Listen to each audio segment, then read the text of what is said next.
Alors, je tiens à rendre grâce à Dieu pour ce témoignage. C'est un témoignage de guérison. Depuis le début de cette année, je traverse, disons, des événements assez compliqués par rapport à l'année dernière. Déjà, il y a eu ma rupture qui m'avait vraiment affectée, mais par la grâce de Dieu, j'ai pu m'en sortir. Et j'ai commencé à avoir des soucis de santé, notamment des soucis gynécologiques et d'autres. Mais le plus affectant, si je peux dire, c'était le souci gynécologique. Mes dernières règles étaient venues le 31 janvier. Et logiquement, dans le mois de février, à la même période, en fin de mois, je devais encore avoir mes règles. Mais là, j'ai remarqué qu'il y avait un retard. Je me suis dit, bah, j'ai souvent des retards, c'est pas vraiment grave. Donc j'étais là, comme ça, j'attendais. J'avais pas de symptômes aussi prémenstruels qui montraient que mes règles allaient venir. Et jusqu'au mois de mars, là, j'ai commencé à avoir quelques symptômes, mais il n'y avait toujours rien. Et j'avais un peu mal au bas-ventre. Pas des douleurs vraiment atroces, mais des, des douleurs assez significatives quand même. Et là, ça a commencé à m'inquiéter. Je me demandais qu'est-ce qui ne va pas. Du coup, on était presque en fin de mois de mars et j'ai pris rendez-vous chez le gynécologue. Ça a mis un peu de temps parce que je vais en cours, je vais en stage. Du coup, j'avais pas vraiment de temps pour aller le voir.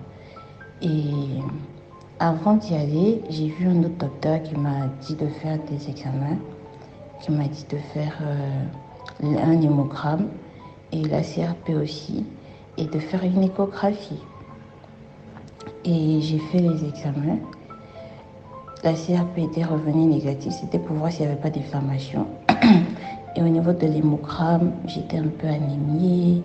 Il y avait le taux de lymphocytes qui était élevé, qui signait une infection. Mais moi, j'allais bien.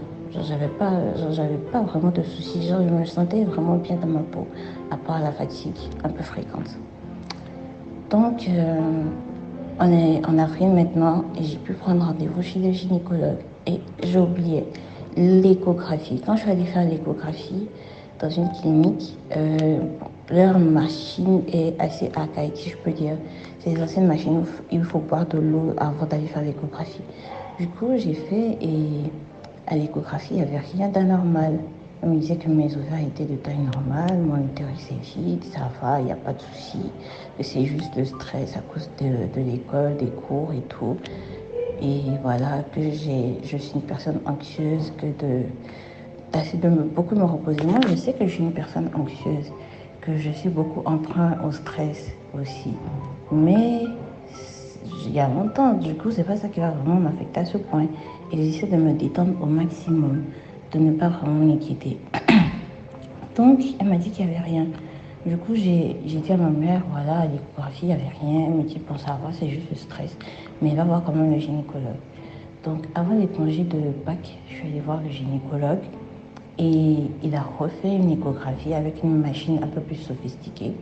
Et là, au niveau de mes ovaires, il a dit qu'il y avait des micro-kystes, genre des petits kystes tout autour de mes ovaires, plus de 100 trucs comme ça. Et il m'a dit que j'avais un syndrome des ovaires polykystiques, que c'est une maladie génétique qu'on est avec et ça se développe au fur et à mesure qu'on grandit. Et là, il m'a dit que pour l'instant, ça va, c'est pas quelque chose de vraiment grave, mais ça peut être cause de stérilité, ça peut troubler mon cycle et tout. Beaucoup d'autres facteurs. C'est un dérèglement, ça crée un dérèglement hormonal, du coup. Voilà pourquoi j'avais un retard.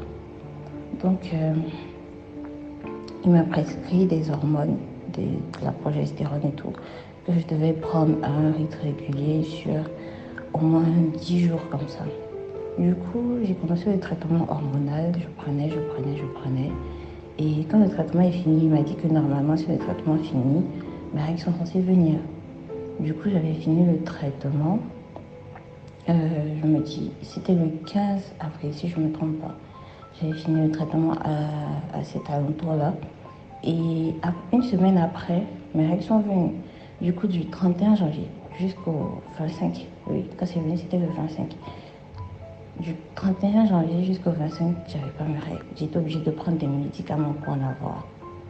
Et c'est venu, je me suis dit, voilà, ça va, quoi, c'est tranquille. Donc ce cycle a fait 83 ou 85 jours. Pour quelqu'un qui fait un cycle régulier de 28 ou 29 ou peut-être souvent 30, il y a quelques retards. Et après ça, il m'a dit de passer le voir. Mais avec les cours de stage, j'avais vraiment pas le temps de passer voir le gynéco. Et je me suis dit, bah voici, ça va quoi. Genre, je suis guérie, ça va. Et le mois de mai, mes règles devaient venir. Elles ne sont pas venues encore. Et là, je m'inquiétais encore. J'ai notifié à ma mère et tout. Elle m'a dit, tu vas pas retourner voir le gynéco, tu vas pas reprendre les hormones et tout. Moi, j'ai dit que je vais pas rester toute ma vie à prendre des médicaments pour avoir mes règles, quelque chose qui est censé être normal, genre naturel. Je vais pas rester là à prendre des médicaments. Déjà que je prends assez de médicaments pour d'autres petites maladies là. Je vais pas fatiguer mon corps à ce point. Je suis jeune. J'ai pas à faire ça toute ma vie. Du coup, là, je me suis dit non, je prends pas d'hormones.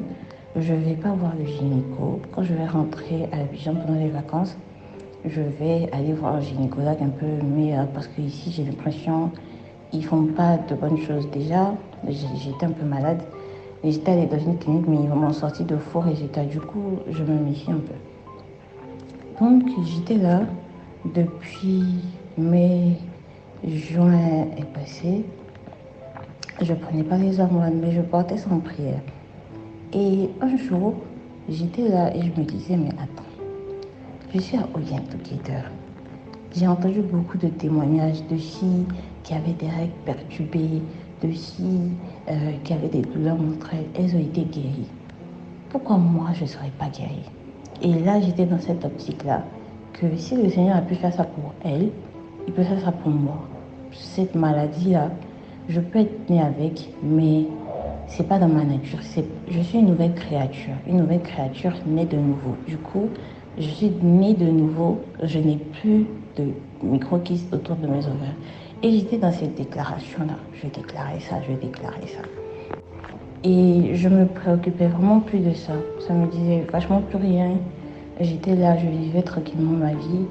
Et c'est ainsi, j'avais remarqué que mes seins avaient un peu augmenté de volume. J'avais un peu mal au bas-ventre. Mais bon, je me dis, ça va quoi, voilà quoi, ça va passer.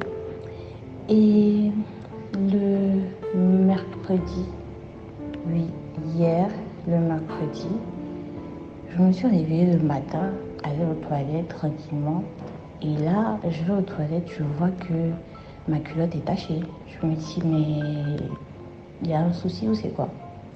Du coup, je me suis lavée, me nettoyée et tout, j'ai mis un protège.